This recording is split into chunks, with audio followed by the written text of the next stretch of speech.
Shabbat Shalom. Shabbat Shalom. In this week's Torah portion, we learn about the story of Jacob. Jacob, who later will have his name changed to Yisrael.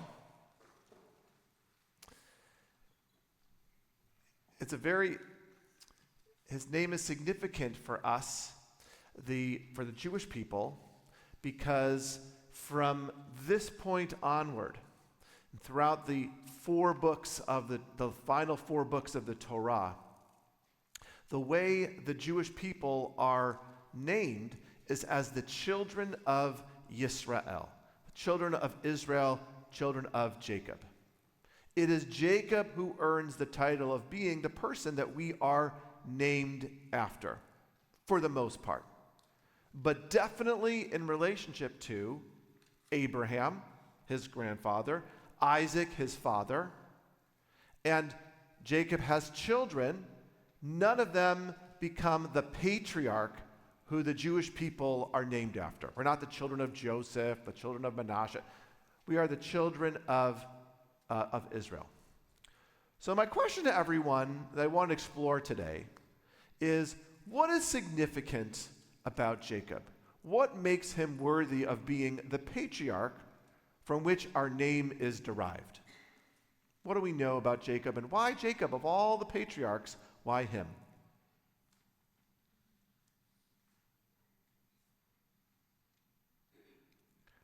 We're all cool. It's like, oh, Jacob. Yes, Marge. Jacob really cared about family. You want to share a little bit about that, Marge? How did Jacob demonstrate that in his life? There were some issues, obviously. His mother isn't perfect, but he cared about his sons, and he cared about his wives too. Even though he had two wives and the kind of things that happened, but he always showed that he was present and thought about them, and he wasn't all by himself.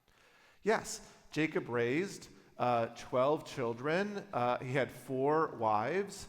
And I would say, the best way to demonstrate that I think he was present, as you said, for his family is in the names he gives his children. And you can hear names of I see you, I hear you, I'm committed to you. These are the names of Reuven, Shimon, Levi, and that perhaps represents how he was present as a parent and a good father. Great. Anyone else?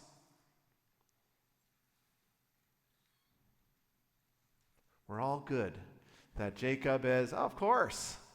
No one's like, we should be the children of Abraham? Yeah. He followed the laws of his ancestors that Abraham and Isaac had set up. Like, he was told where to find a wife, and he did exactly as he was told. So, and really his mother was told that the younger would serve the older. So again, that was meant to be. Fair enough. He followed the blessings of his father, and he listened to his mama, which is perhaps in and of itself the reason why someone should merit such a title. But he received the tradition, and there's something to be said for that he carried it on. Very nice. Yes. Is that Michal? Yeah. Well, but on the other hand, he also had to struggle for what he got, and he had to deal with family problems. So If he didn't get the wife he wanted at first, he had to really work for her. And then he had to deal with his children's problems, even though he didn't actually solve them. Jacob struggles. And there's a very strong comparison between him and his father, Isaac, who during conflict was more removed and had other people be the main players in deciding how to resolve these conflicts. Jacob was immersed in the challenges that he faced. Thank you. Great. Did I see Brody raise his hand? Or I was a figment of my imagination. Okay, I was just praying for that, but that's okay. No pressure. No pressure. Former student of mine who I love to learn from. That's okay. Anyone else? Vard, yeah. When God said to Jacob, go, he went. He left a comfortable place to go to Bethel, where it's not such a good place. So who went, and you're talking about when Jacob? When God said go, he went. When God said go, he went. It says that he left his home and comfortable place okay, so I don't know how comfortable his home was at the time that he left. Last week we learned about the conflict with his brother Esav, right? And who he negotiated and figured out a way to get the blessing from him, right? But nevertheless, to your point, Vard, when the beginning of this Torah portion opens up, he is all alone. And he goes from home to being all alone, and that's no small task. Great. Anyone else? Okay, so let's try to think about why Jacob, why Israel, what is significant about him? And to me, his story opens up in the beginning of our Torah portion, which can be found on page 166. I want to direct you to the beginning of our Torah portion, page 166. If you have the big red book, now we used to have a red and a blue, now it's a big red and a small red. The big red book, page 166. And you're all welcome to open it up. You'll see, by the way, at the top of the page has Hebrew. On the right, that's the traditional Hebrew text. The left is an English translation, and then there's commentary underneath it.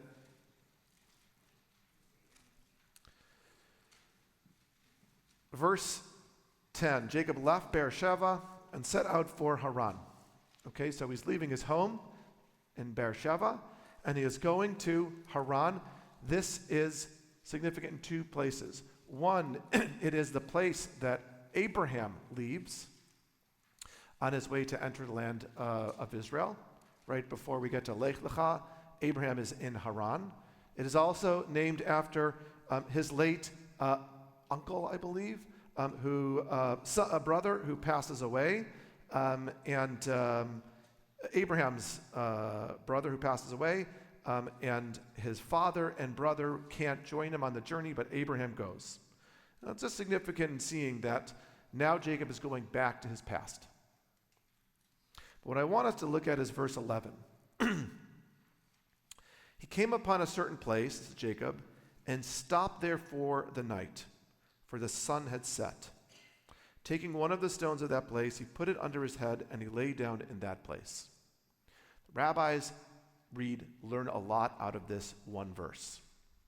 They say, what is Jacob doing?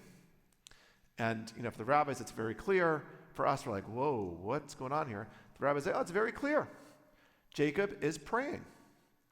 And the rabbis say that because of this action that Jacob is doing right now of praying, he institutes one of the 3 times that the Jewish people are to pray over the course of the day. Jacob prays at night. So, for my former JLC students out there, you're probably wondering why half of the year do we end JLC with an evening service? It is because of Jacob. You can thank him as opposed to thanking me. We pray 3 times a day. We pray in the morning. The morning is attributed to Abraham. We pray in the afternoon. That is attributed to Isaac. All of these are significant because they relate to the transition of light over the course of a day. Abraham, when we go from darkness to light, Abraham is beginning a new chapter of history. 2 is Isaac, when we go from day to dusk. But it is Jacob who says when we go from dusk until night. Now, in the modern day and age, it's very rare for all of us to understand what night time is because we are blessed with electricity. But leave a place, go camping perhaps, or go to some corners of the developing world, and you will see that night means pitch black darkness. Reading that idea into the text, what are the rabbis trying to teach us? Jacob was the person who, when things were extremely bleak, when there was no light, Jacob searched for light. That's his prayer. Jacob embodies hope. And the dream follows, and you can see that in the dream he finds angels. That's all part of this idea that in complete darkness, Jacob pursues light. And for those of us who identify Jewishly and those of us who are familiar with the Jewish people, you'll know that one of the traits that we carry is, even in the darkest moments, we carry a sense of hope. By the way, the name of the national anthem of Israel is Hatikva, carries out this idea. Hatikva means hope. And that's the first piece of Jacob's journey, that he carries a sense of hope and faith with him in this world. And just to clarify this point even more, it's one thing to have faith when things are going pretty well, that, it's going to continue going well. It's another thing when you have, it's completely bleak, and yet you say, you know what, there's got to be a better way. There's got to be a sense of hope.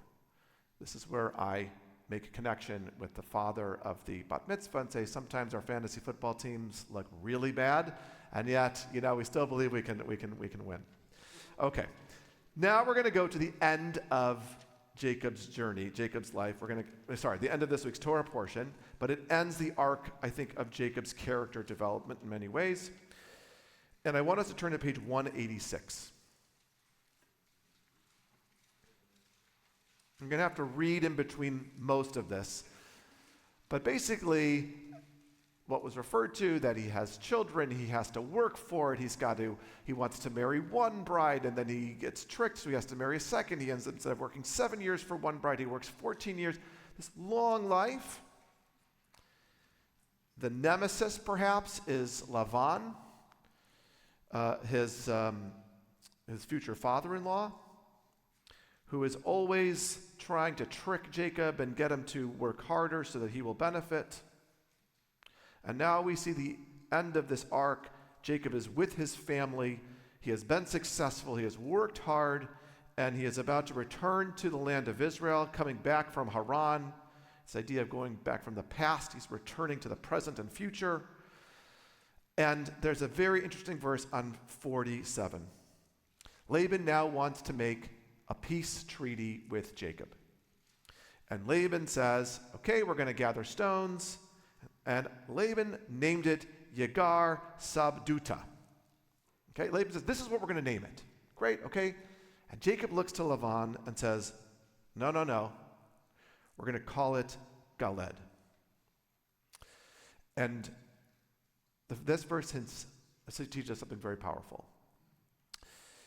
First of all, Yegar Sabduta is one of the few times, I think it's the first time in the Bible that we see Aramaic being used. It's a foreign language compared to the story of the Jewish people.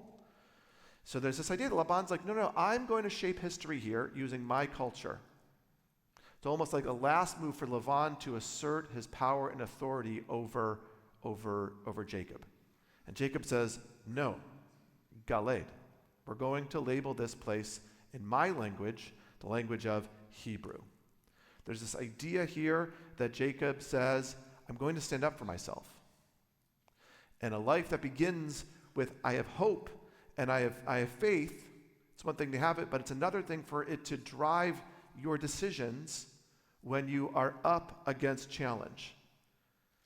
And finally, Jacob saying, no, I am going to not just be hopeful or have a sense of hopefulness, but I'm going to put it into action. And I am going to stand up for myself because of my beliefs. And he does this here with Lavan. The thing I'll add here is that if you continue with the narrative, the final name of this place is actually not 100% Galed, but it's known as Mitzpah, which is vision. And there could be a way of reading this that says that Jacob stands up for himself, and then from a position of strength says, okay, now you and I, Lavan, we can have a discussion about a name that we agree upon, which is Mitzpah. But I'm going to be fully present for this. So whether or not he says, no, it's going to be my language, or whether or not from a position of strength, he negotiates an agreed upon place, either one, he is taking a sense of hopefulness, and he is putting it into action and using it as a way of standing up for himself. So what happens in between? This is the last point I want to share.